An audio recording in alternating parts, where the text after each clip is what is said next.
Smetty. I'm Mike Golic. I'm Jessica Smetana. Welcome to another edition of Golic and Smetty. I'm Mike Golic Sr. That is not Jessica Smetana. Sorry, gang. And sorry, Jess, for even kind of mentioning that in the same breath. This is one Jason Fitz, such a wonderful friend of mine. We were teammates together at ESPN. Jason with Yahoo Sports now, also Fox Sports Radio. He has helped come in and fill in on Gojo and Golic and with this show as well. Jason, always appreciate it. How you doing, man? Man, I'm not as good as you. Let's just start with the most important thing of all time. It's your birthday. Like, I'm hanging out with the man, the myth, the legend on his birthday. This was the birthday present you asked for, right? Like, you just wanted time with me. Absolutely not. This is like getting a lump of coal in the stocking. But what I'm going to do, it's like a bad play in football. You have to get up and roll with it and go to the next play. So that's what I'm doing here. And Jason's right. At the taping of this show, which it's Tuesday, December 12th, the taping of this show. That is my birthday. I have turned 61 years old, and I'm getting a lot of, happy birthdays, whether it's Twitter or from family, and especially people. Now, family knows what's going on today, but like Twitter, what are you doing on your birthday? And so I want to ask you, I want to have a discussion about this, and there's no right or wrong. If you want to have a knockdown, drag out, unbelievable birthday party until you're 100 or until you die, more power to you. But I can't remember when it really stopped, Jason, but we don't do anything. I'm turning 61 and I'll do nothing. Everyone just in the family, hey, happy birthday, Dad, cool, and we're done.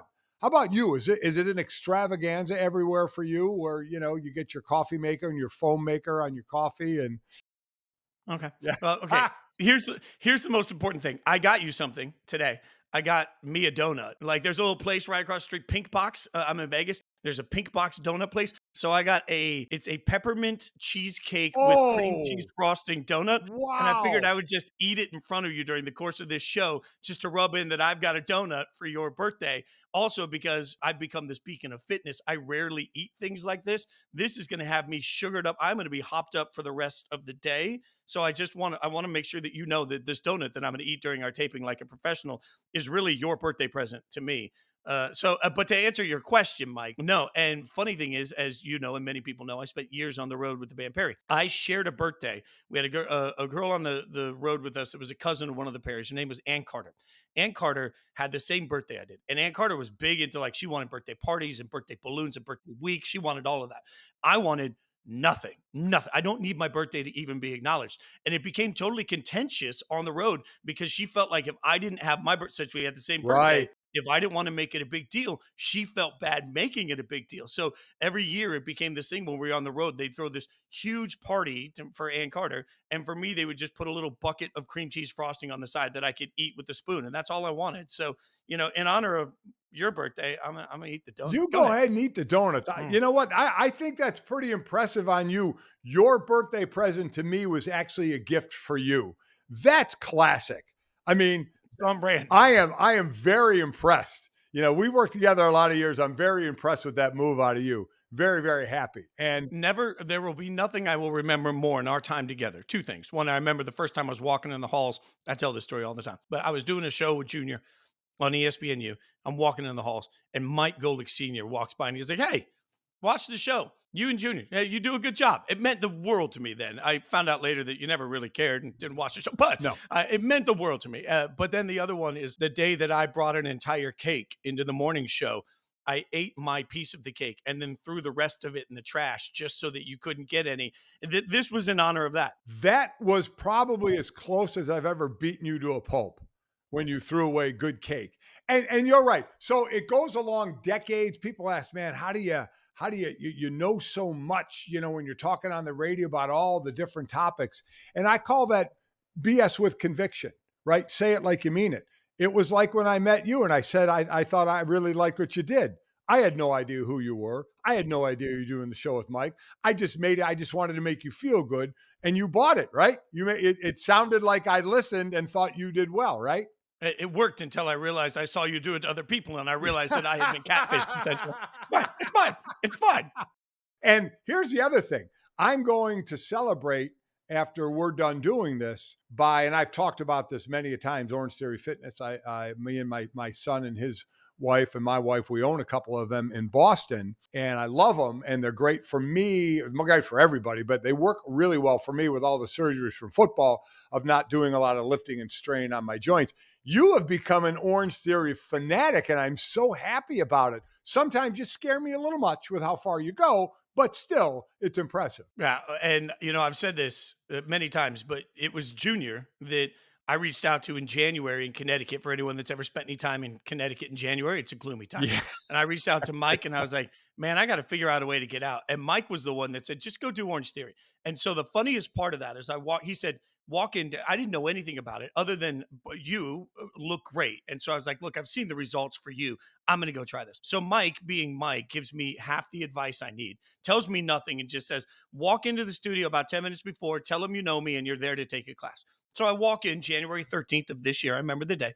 I walk in and I walk up to the front desk and I'm like, I want to take a class at like 6 a.m. And they're just staring at me. They're like, did you sign up? No. Did you fill out any waivers? I don't know how to do that. Do you have the app? No. And then I said, but Mike Golic Jr. told me just to come in and, well, they had changed all of the front desk staff So like they a didn't month know him? before. They're like, I have no idea who Mike is. And I'm like, oh, so yeah. So it was the most awkward, but to Mike's credit, he was right. I did one workout. I signed up for the biggest plan because I knew if me, I'm cheap. Yeah. So if I spend money on it, I'm going to do it. Which is stunning. I can't believe you didn't start with the 4 classes for the month. Nope. That blows my mind.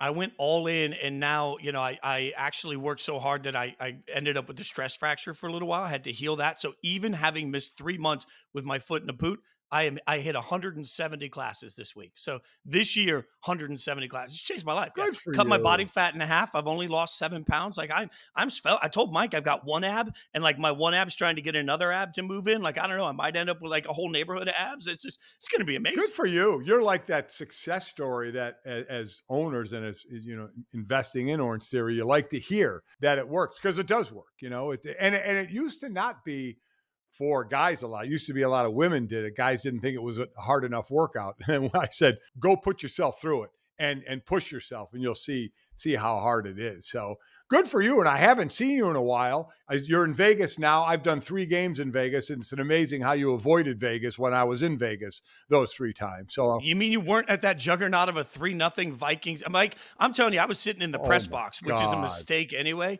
And I was just thinking the whole time, let's make this thing end zip. Like, give me a 0-0 tie, so at least I can say I witnessed history. Like, I'm broken. I'm at this point, I'm just broken. Like, my heart's broken, my soul's broken, my fandom's broken. It's all broken. Like, I look around, I'm like, I don't know what I'm rooting for. You're broken like a lot of the teams are in the NFL. So, let's look at the NFL now that the last week's games are done after the doubleheader on Monday night, where shocker of all shocks, both, favorites lost. Miami loses and Green Bay loses. Now, Miami's still going to make the playoffs, but Green Bay could be fighting for their lives. And Jason, it's one of those what if games, right? They lose to the Giants. And if you don't make the playoffs, you look back in the offense or in the offseason at one of these games saying, what if we won the game we should have won? We could have been in the playoffs, but they did not. Miami has been shaky as well. But what did you take out of the last weekend of games as we get, inside a handful left in the regular season? The funny thing is, I don't think there are very many good teams. I mean, there are okay teams, but realistically, the 49ers are great. I think the Cowboys are great at this point. I'll give you those 2. But you start to look, and we've talked about this on your show when we try and do some, playoff committee power ranking type things. Right.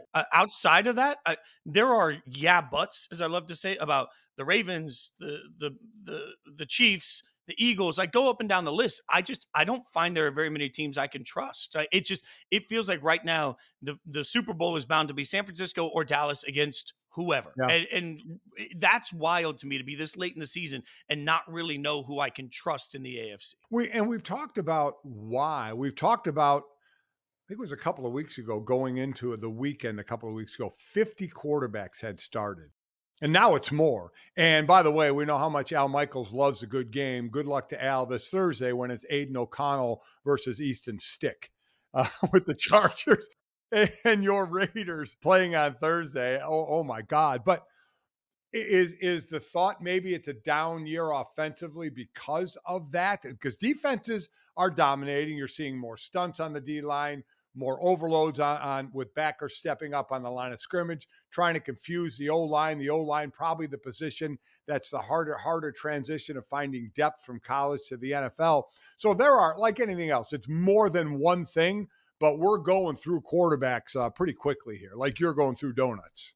Yeah, well, yes. And I think part of that comes to you got guys in the league that are not as capable at the quarterback position. You got guys in the league that haven't played as much football at the quarterback position, and it's causing a lot of chaos. You mentioned all the stunts and the defensive movement.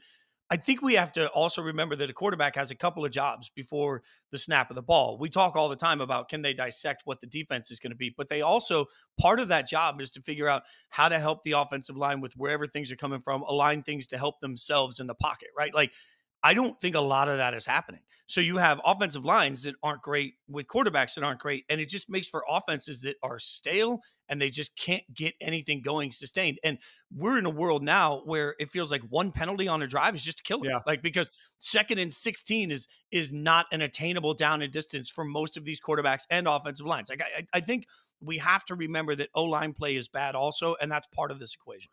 So I wonder, and you mentioned how Dallas is playing now. I called that Dallas and Eagles game in Dallas on Sunday night, and Dallas is about as hot as can be right now. And for an NFC that we all, me, you, and my son Mike, we have basically said it's San Fran, it's Philly, it's Dallas, it's Detroit at times. It feels like San Fran and Dallas, and then the bottom falls out a bit. Philadelphia is really, really hurting right now. And you mentioned the AFC. It seems now our power four changes every week, but it seems Baltimore kind of showing to be the more complete team. And probably one of the big reasons is Lamar Jackson has been staying healthy for them, and they've been the most consistent team in the AFC. I don't think I can trust Miami, even though I want to get into Tyreek Hill and what he's doing. But the loss they have to Minnesota, the fact that they have a lead with a couple of minutes to go and they can't burn the clock down at all and give the ball back to Tennessee, and Tennessee goes down for the winning score, I can't seem to trust them. And I would have to point to Baltimore right now. And I believe Baltimore, right now is the number one seed in the AFC. Well, and part of that is the ascension of Zay Flowers too has been so nice for them.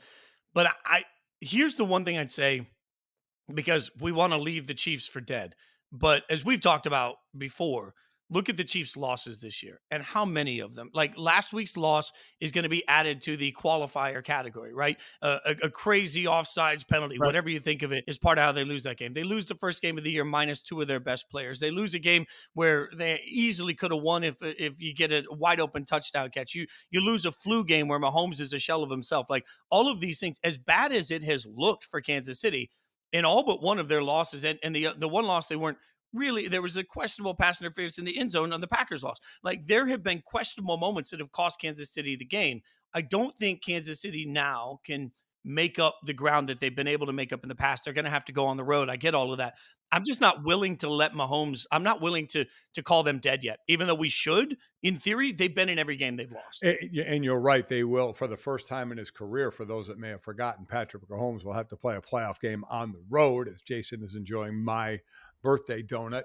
So good. Yeah, it looks good, man, believe me. I hear people talking about, well, they're shooting themselves in the foot so they can figure out how to holster the gun, meaning they're leading the league in drop passes. They'll stop dropping passes.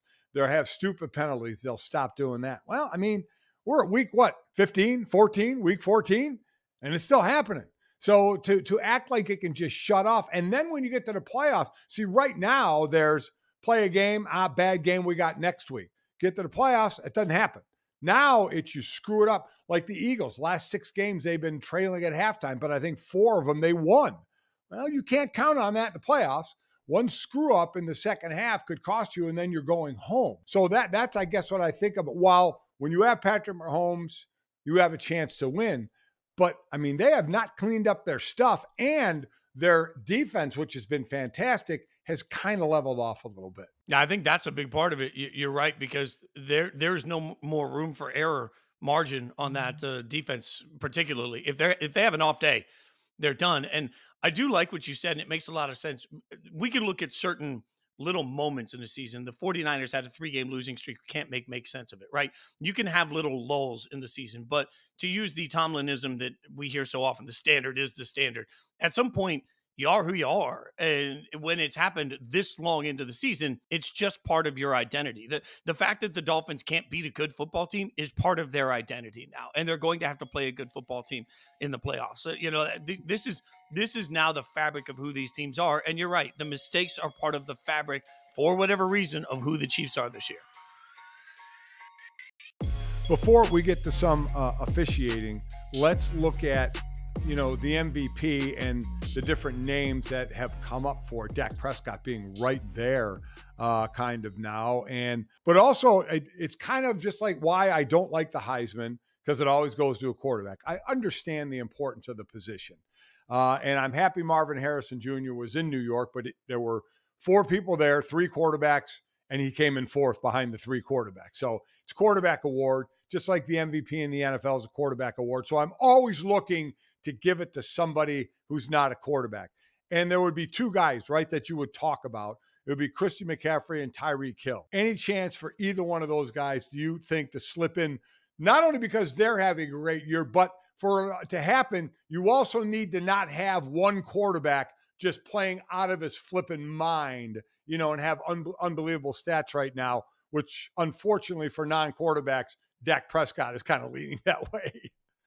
So here's the only thing. There's a couple of factors in here. One, Tyreek leaves the game last night and the Dolphins are inept. He comes in and they score points, right? So I think that speaks a little bit to what he brings to that offense. Two, we do need to remind the world that the Eagles control their own destiny. Right. Yes. So if the Eagles win out with the easiest schedule left in the NFL this year, they're going to win. They will win their division, which will make the Cowboys a wild card, which is a little bit of a conversation. But I'm going to go totally inside baseball here for a second. And I'm going to take people back in time to when you and I were together on morning radio for ESPN at the time. And Dan Graziano was our guest one day. And we were talking about the topic of Russell Wilson had never even gotten an MVP vote.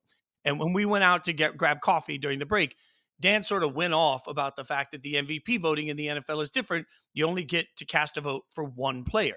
And that's part of the reason why for years you would hear, well, this person never got a vote. Well, if you only get to vote for one player, like I get to vote for the Biletnikoff Award, which is the best wide receiver in the country. You vote for a first place, second place, third place. That's how most MVPs work. The NFL didn't work that way until last year. They changed the voting process last year where everybody that votes now submits a ballot of 5 different players. Okay. As a result, here's my logic. Tyreek, I think, is going to be second on almost everybody's votes, right? Because they're going to pick either Dak or Brock Purdy. So if Brock Purdy and Dak cancel each other out with some first place votes, they both get some. But Tyreek is constantly the number 2 on everybody. So I think that's what people are going to say. You can't give it to a wide receiver. I'm going to give it to Dak, put Tyreek 2. I think there's a real chance for Tyreek to accumulate enough points in the voting to actually win this award when it's all said and done. Not because he got the most first place votes, but because he gets a few first place votes and all the second place votes. And everybody needs to remember it's a regular season award. And by the way, Mike has a Heisman vote, and after it came out, he told us who he picked. We talked about without question, the most talented award group was the Biletnikoff. I mean, Marvin Harrison Jr., Rome Odunze, and Malik Neighbors. I mean, oh my God. Who did you vote for? Will you tell us who you voted for? Yeah, no, I'll tell you. Yeah, I went in the order that it finished. Marvin Harrison Jr. won, Neighbors 2, and he won. Harrison won by 1 vote in the final tally, which it shows you how close it was. But to that end, for me, the one thing that was glaring is that Marvin Harrison Jr. didn't drop a single pass all year. Like you look at the numbers and you look at the way he played with the matchups he had and the way everybody paid attention to him and the pressure that came with all of those things. But for me, when I vote on that stuff, I have my opinion, and then I go to a bunch like, Harry Douglas, a good buddy. I worked with Harry for a while. Like Harry played wide receiver in the league. I talk to guys like that and say, hey, am I seeing this right? Because I take this so wildly seriously, like the opportunity to give somebody that award. And this year, it's 3rd year in a row I've been a voter. This year was the toughest year by far. Like I agonized over that vote, as weird as that sounds to people. That is what an absolutely dominant group, that Biletnikoff this year. Incredible. Going to Tyreek Hill. So last year, or in the Monday night game, ankle injury, only has 4 catches, I believe, for 60-some yards. So while I agree with you, he could be that guy. Do you think he has any shot unless he breaks 2,000 yards receiving? No, he's got to break 2. That's right. I think that's why. I think that's why he came back in the game last night, because I think he only played 33 snaps Yeah. when it was all said and done. So, and 33 snaps, he gets 6 targets, 4 catches. Like, part of my belief in all of this, I really thought last night's game plan was going to be, especially against this susceptible Titans back end of the defense that gives up a lot of yardage to wide receiver ones across the league, you're just going to chuck the ball to Tyreek over and over and over Right. again. I thought he had the chance to go for 200 yards last night, which now may seem foolish when you look at the box score. But again, he was on one leg and still only played 33 snaps and still had an impact in the game. So I think that he has got to have some big performances. I think that's why he was back in. So for those, again, that want to know the order, most receiving yards all time in a year, Calvin Johnson, 2012, 1,964. Second is Cooper Kupp, 1947 in 21. And back in 2015, Julio Jones had 1,871 yards. Right now, Tyreek Hill in the last 4 games has to average 112 yards per game to get to 2,000. So Monday night cost him a little bit in making that amount go up. And I would say at this point, if it's a quarterback, probably leaning toward Dak as that guy, 28 touchdowns, 6 interceptions. And that's the key after 15 interceptions last year. One more topic before we get to college, officiating. So we've had a lot of complaints about it this year. We saw Patrick Mahomes lose his mind on the Sunday game when Kadarius Toney lined up offsides, absolutely lined up offsides, but somehow everybody wants a reprieve for a wide receiver lining up offsides. I know I got called for lining up offsides one time. I don't remember ever looking down and having the ref tell me to back up. Now, I do know, all that being said, wide receivers look over to the refs, and we even had Richard Sherman on. He said even DBs, when I'm in press coverage, we look, we ask, they give us thumbs up if we're good. Kadarius Toney didn't do that, but as Andy Reid said, hey, we usually get a warning. Like, we let you get away with being offsides and we'll walk over and warn the coach, which I think is, why not just give more to the offense? Just keep handing them stuff. So Mahomes lost his mind, but they did get screwed in a PI call against Green Bay. So overall, where are you at with the officiating? First and foremost, I love all the Chiefs fans now that are like, oh, that's conspiracy. Like, the NFL really wants, oh yeah, they don't want Patrick Mahomes in the Super Bowl. That's cute. I mean, the fact that everybody has to make it a conspiracy is really, it frustrates me, Mike, because there are a couple of things that I think are very true here. One is that it's an almost impossible job. Officiating in the NFL is actually so difficult to do. And when you look at the percentages of the calls they're getting right, I wish the league would put out percentages. I wish that they would come out and give us the grades very publicly so we know, hey, this crew calls, because the teams get it. They know which crews call holding. Oh, yeah. So, like, give me that as a consumer. Let me know that this crew calls more holding than anybody else, and their accuracy percentages in 90, whatever. But the one thing I would say, I went down the rabbit hole yesterday. You know me. I started reading every article I possibly could about the worst calls in NFL history.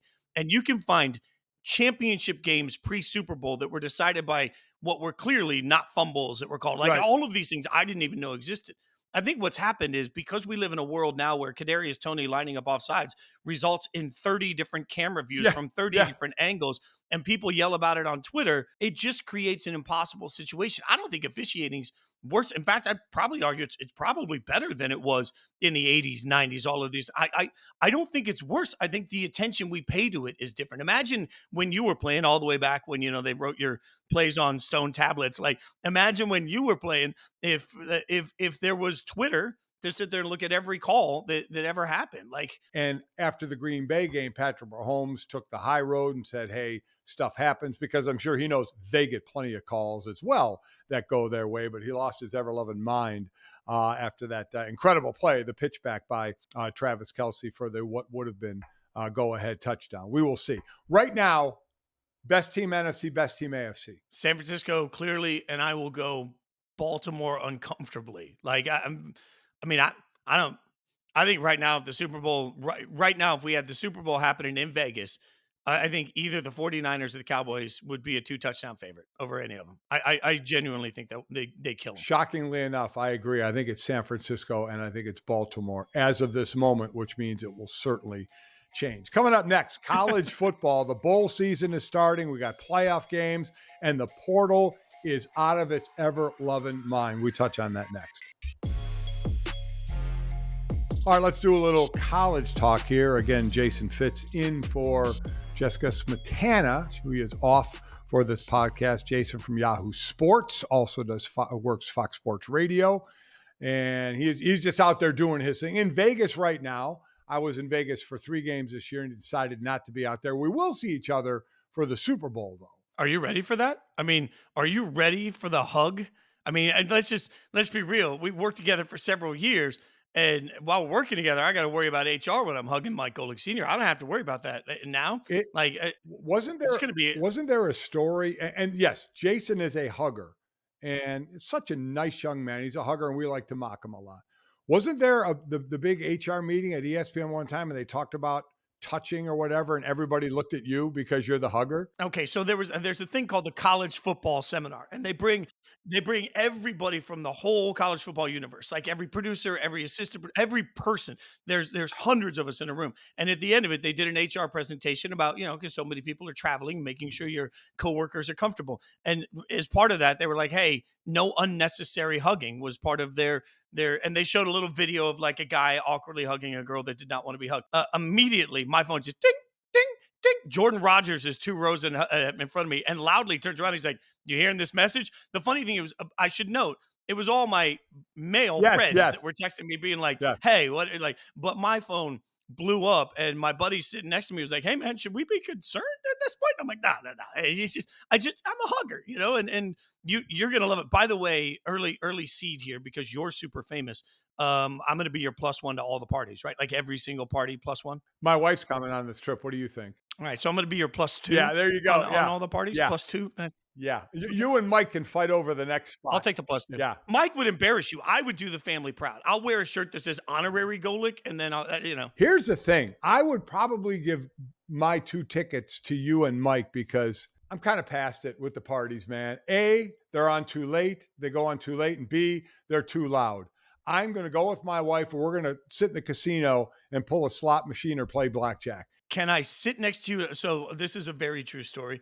I'm from Vegas originally, and I love gamble. I'm not going to lie about that. Okay. But I'm not a very good blackjack player. Never really learned it. Never really learned the ins and outs. I know it, but I don't I don't play it. Right. So I take one of those little cards with me Sure. that tells me what to do. I'm sitting there but I'm also not the quickest with the card, so I got to look at it, do the math, and then can I sit next to you knowing that I'm just going to be like, all right, it says I need to split here. I am very, very patient with people at a table, and I would hope they would be patient with me. We're not playing speed games.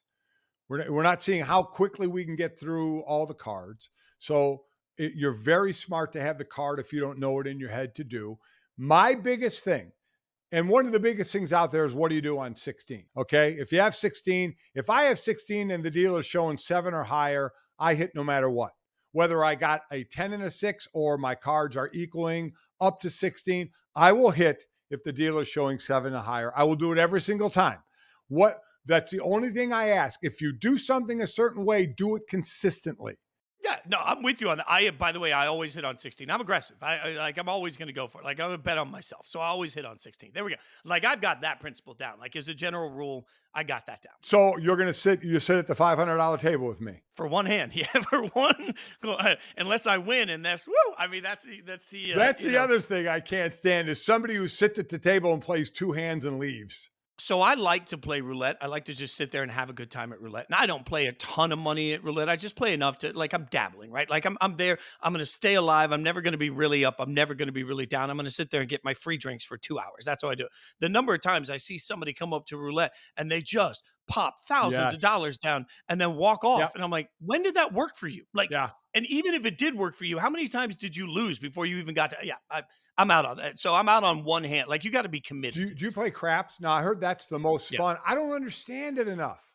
I don't understand. I would have to stand at the table with you, which scares the hell out of me because I'm betting my money on something you might say, but I would need help at the craps table.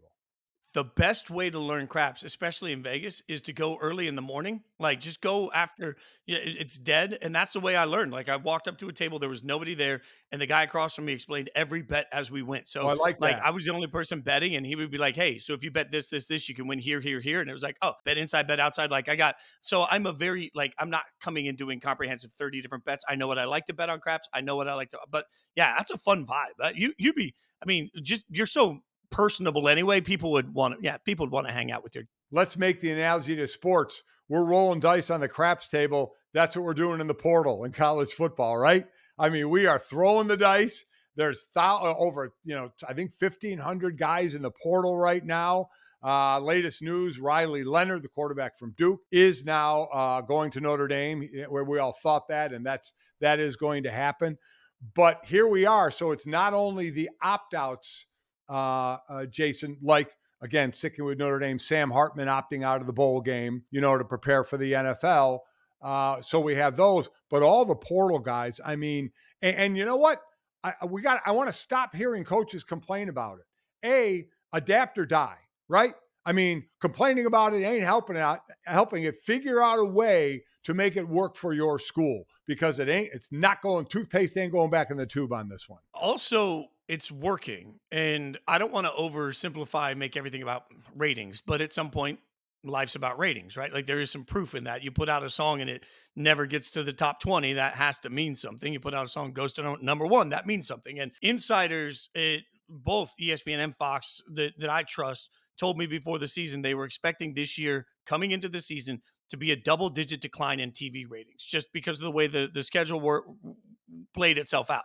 Instead, it turned out to be historic records across the board for TV ratings. Why? Interest is up. And so for college football fans that are looking at any of this, whether it's the College Football Playoff Committee, whether it's the transfer portal, whether it's name, image, likeness, every time I see somebody screaming, well, you need to fix this. No, you don't.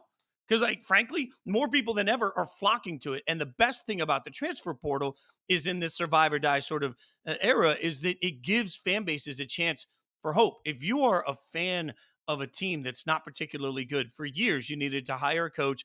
And then if you're a Michigan State fan, got to hire a coach, got to hope that coach can turn around and get some people in. It's going to take a few years to get their guy. So it's 4 years of trying before you even know if your coach is any good. Now you hire a coach and you say, okay, can they go to the transfer portal and get a quarterback? And if they can be competitive in 1 year. So I think that's great for the sport, that you have the opportunity to turn around and make your team, your program ascend quickly. Plus, you look at, again, the biggest award given out is the Heisman. The winner this year, Jaden Daniels, transfer. Caleb Williams, transfer. Joe Burrow, transfer. Kyler Murray, transfer. Baker Mayfield, transfer. All these Heisman winners are transfers, and it does work. It can change your team, not only at the quarterback position, but obviously other positions as well. If you go on some websites, you can already see teams that are going to play in bowls of how many players have left that have jumped in the portal. It used to be the amount of names was a few that were getting ready for the NFL draft, and that was it. Now it's a long line of names of portal guys. Here's the other side of it, though, Jason, is what does it do to a guy? And again, I'll stick with the Notre Dame just because of this situation.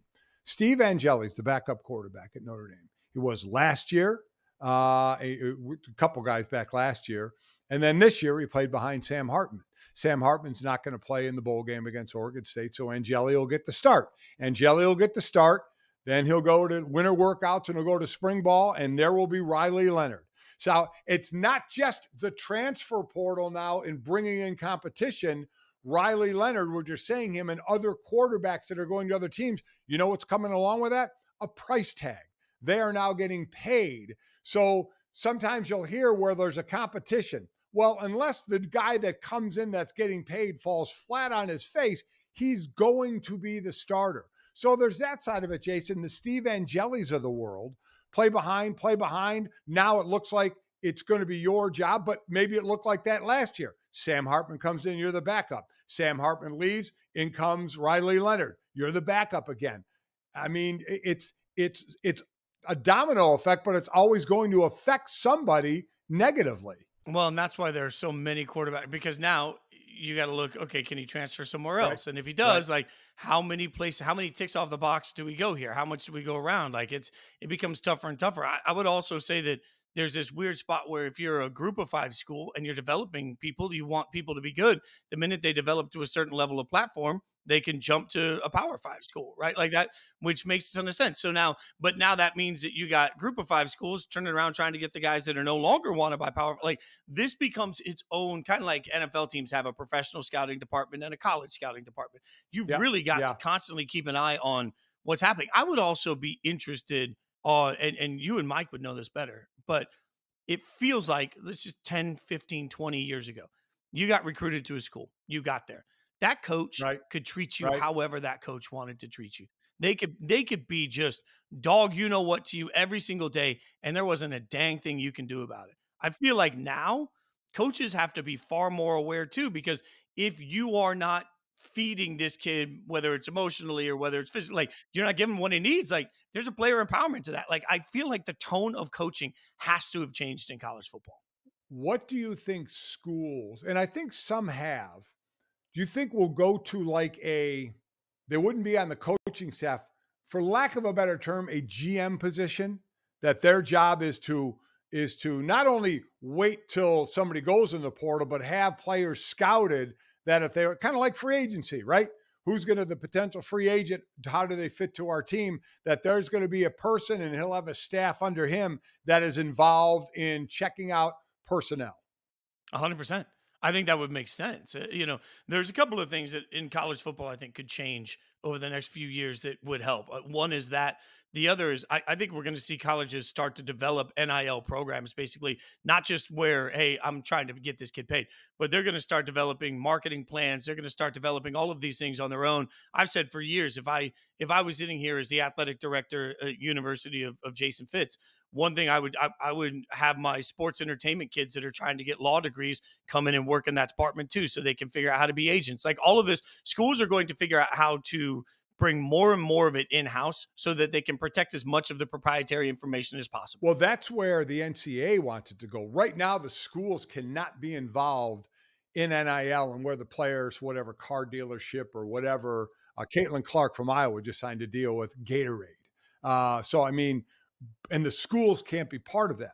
But the NCAA is proposing now, before when the NCAA washed their hands of this, as I call it, they Pontius Pilated this thing and pushed it on somebody else. Now they're saying, let's try and get control back. And I think one of the reasons, and not to be hand in hand with what's going on in NIL, to take the NIL away from the companies and make it now you go through the school to go through the companies. That way, I think one of the reasons for that, Jason, is right now a lot of the alumni money donated goes to the collective.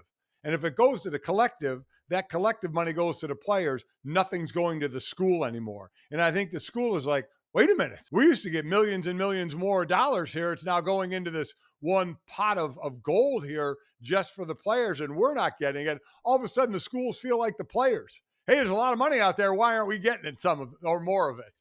Well, and we always talk about facilities and stadiums, and you got to have cranes in the air, everything around college football, all the isms that they say. That's got to be tougher and tougher to do when you're going to your donor and saying, hey, usually we need $5 million from you. This year, we need $5 million for a quarterback and $5 million for the state. Like, and where's the return on investment at some point? These are the things you and I have been talking about for years. Like, if you are a donor, you're investing in this player to come in, but for what? Like, how you're not making money back on it. So it's just to watch your football team be better. And there's so much risk to it. So I understand why it's a tricky area to navigate. But I think the first thing you said on this is the most important part of it. If you are a coach wasting your energy trying to tell us why it needs to go back to what it was, that's energy you could be putting in to trying to figure out how to maximize what the situation is right now. Well, there were two coaches. One with Dabo Swinney has talked about how he likes the old fashioned way of recruiting. Hey, as long as Notre Dame keeps playing, you go ahead and keep doing it your way, even though I can't say a word because Clemson, smoked Notre Dame this year.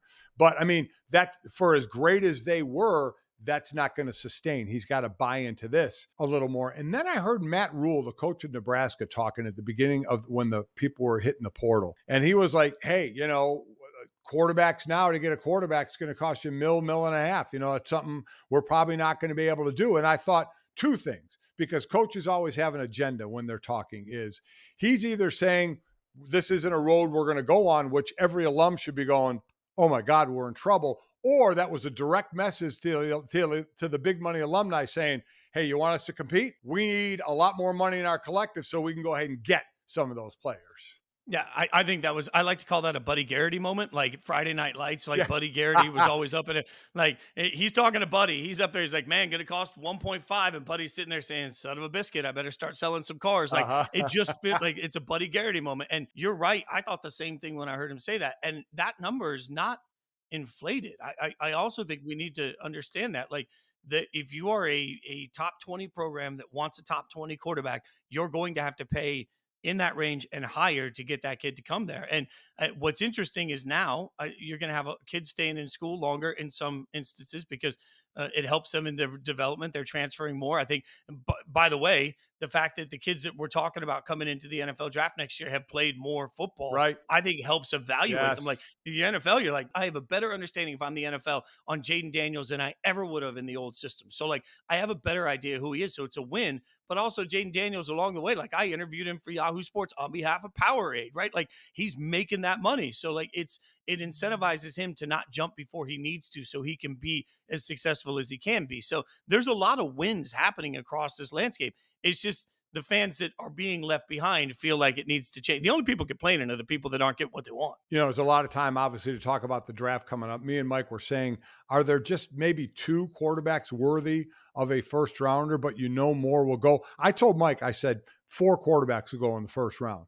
And he said, no, I don't think so this year. I'm looking at, one of the many mock drafts already.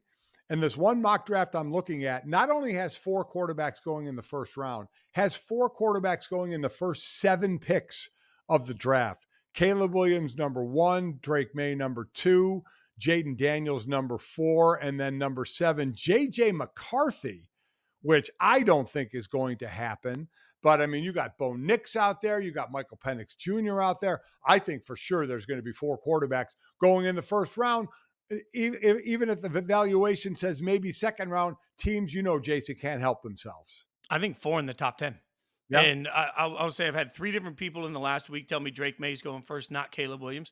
And I had 2 people last week say Jaden Daniels is rising up the boards and could actually be the second quarterback off the board. So Caleb Williams, who we all like 4 months ago, it was Caleb might force his way back to school. Now you're telling me could be the third quarterback off the board. And a former GM told me a couple of days ago, Bo Nix is going to go higher than anybody thinks. And so that's all it takes before you need somebody to fall in love with one. And Bo is going to be one of those kids that comes in 23 years old, married, played a lot of football, got a good head on his shoulders. He's going to interview great. He's going to run great in Indy. Like he's going to have a good workout. Somebody's going to fall in love with Bo Nix and he's going to go in the top 10. That is what I like about a lot of these guys, though. They played a lot of football. And I think that we see the results of guys that have started 13 games, 15 games, 10 games.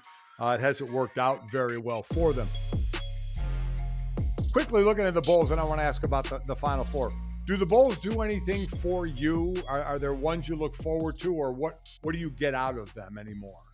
I always go back to what Junior said to me years ago when people were complaining about the Bulls. And he said, here's the thing. If you don't like them, don't watch them. But for the kids that are playing, it's a cool once-in-a-lifetime experience. And, I'm growing up in Vegas, I was always a UNLV fan. We've joked for years, like, oh, UNLV football, who cares? They went to a bowl game. They got to a bowl game this year. They're taking on Kansas on December 26th. Lance Leipold, been a longtime friend of mine. I love this matchup because I love Lance, and I love like the fact that UNLV football is in this game is so cool to me. Like, so I'll turn it on. But realistically, the bowl games are for who they are. They're for the kids to get a once-in-a-lifetime experience and for the diehards that are really passionate about it. Like if you're a Kansas football fan, the fact that your team's in a bowl game right now means something. Right. I think nationally, maybe it doesn't, but I think to those audiences, it still does. Yeah. I would agree there. And people remember what the bowl games are for right now. We'll call them meaningless. And in some ways they could be, but coaches get 15 extra practices. And now that the rule changed a bit ago where you could play up to 4 games and still have a redshirt year, it used to be the first 4 games of the season. Now it's any 4. So a lot of teams will wait for that 4th game to be a bowl game. And you'll get a lot of guys that will be able to play in the bowl game, younger players playing in the bowl game. And plus you get those extra practices. So that's one of the reasons coaches love them. For the people that gamble on them, hey, more power to you, man. It's like betting on an NFL preseason game because you just don't know who's going to be on the field unless they declare that. What we haven't talked since the Final Four came out, I will go to my deathbed saying Florida State should have been in it, and I'll explain why. What did you think the 4 was going to be, and how are you with the 4 that are there? I honestly thought Florida State would be the 4. I did not think Alabama would, but I didn't have a hard time with it at the end. Only because I think Alabama today is a better football team.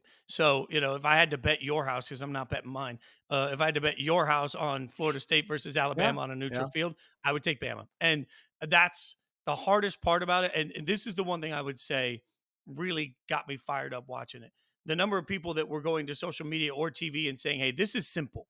And I look at it and say, "Man, if I watch 5 different smart football people with really vastly different opinions on it, nothing about it was simple." Right? So I think just acknowledging that this was a wildly difficult conversation, but here's the thing, like I feel like this is what they wanted when they designed the whole thing. Like, 5 Power 5 conferences, there was always a chance for chaos. I think they wanted this every year. They wanted 5 undefeated Power Conference champions, only 4 get in. Like, they could have set this thing up with 8 teams from the outset, 6 teams from the outset, never had this curiosity. So I think the committee finally got held to the fire, and I respect the decision, but I feel terrible for Florida State. Yeah, and it comes down to you, because most would think that way. If you put Alabama and Florida State on the field right now, it'd be Florida State with their backup quarterback, who's Alabama is going to be favored. I get it. And I get, because I want to be on the committee someday when I'm done with all my media stuff, because I love watching tape on, and film, and love being involved in the games and watching, and I love good catering. So I think I would fit in well there. But there is the job of 4 best, but it's hard for me because the former player would always come out in me that said, this team even scheduled 2 non-conference SEC teams and won them. Anybody that says, well, it's the SEC versus the ACC, come on. The ACC was 6-4 against the SEC this year. Not to say overall it's a better conference, but they played 10 times, and the ACC won 6 of them. FSU won all their games. They won their rivalry game, which, by the way, Alabama needed a miracle to win. They won theirs with a backup quarterback. They won in the championship game against a ranked by the committee team in Louisville. The committee ranked them, and they had a 3rd-string true freshman quarterback and still won the game. And I believe had more yards than Michigan did in their game against Iowa. I mean, so it is so hard for me, Jason, as a former player, to say you did all that and lose me with the Liberty was undefeated. Lose me with that. Come on. I mean, the schedules don't compare, even though I understand Florida State's strength. The schedule was down a little lower. They have a defense that can hang with anybody in the country. Anybody in the country. And as I have said, 10 years of this, of the 10 years, of all the years except one, in one or both of the semi games, there have been blowouts. Two scores. Every one. And we thought we'd get the right 4 in a lot of these, and there have been blowouts. Okay? So even if it did happen, so what? It's happened all the other times. So I don't think I can get past it for those players. Obviously, I don't have a choice, and we look forward to it. And I actually think Michigan was bummed.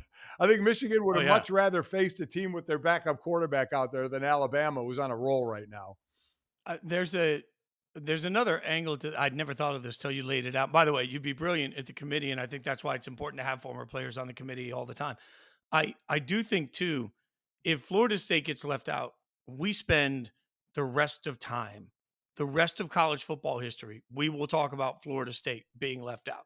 If Alabama had been left out of this year's playoff, it's a trivia note, right? Like, nobody today is sitting here saying, God, I feel so terrible that we left out Jalen Milroe. Like, that's a very fair, like, when you look at the ceiling and the floor, like we talk about players all the time, the floor of leaving Alabama out is oh my God, it becomes a trivia note. What was the one year that the SEC had nobody in the college football playoff? Great trivia note. But I do believe that college football diehards will say, oh, but remember Florida State forever. And that does speak to action consequence a little bit. That changes my mind a little bit. Like, I think this is why, again, the committee, A, it's a very tough job, and B, it's really important that you have smart former players that are invested in the current game on the committee all the time. And obviously this will never happen again because we go to 12 next year. We'll still have meaningful games, but it'll be probably that 8 through 15 slot to see who's winning to get to the 12, because all of a sudden the Washington-Oregon game wouldn't have had as much meaning outside of undefeated conference champ. You're going to get a bye as opposed to you still being in the playoffs. Well, Jason, so again, we're taping on my birthday. So what else are you going to do? You have already eaten a donut to celebrate my birthday. You ate a donut. What else are you going to do for yourself for my birthday? I think I might go down and gamble a little bit. I mean, I'm in Vegas. I feel like I should go. I'll go to the $5 blackjack table, and I'll play 100 hands at the $5 blackjack table. in honor of you. But like, that's about the closest I can get to the $500 table. We will play at the $5 table together during Super Bowl. I was kidding. And by the way, this donut, it's a peppermint cheesecake donut from Pink Box with cream cheese frosting on it. I mean, you had me at peppermint and cream cheese and donut. Got a little bit of just a little hint of the pepper. Oh, it's a delight. There he is, ladies and gentlemen. Jason Fitz, Yahoo Sports, Fox Sports Radio. Jason, thanks for sitting in. Appreciate it. Thanks for having me.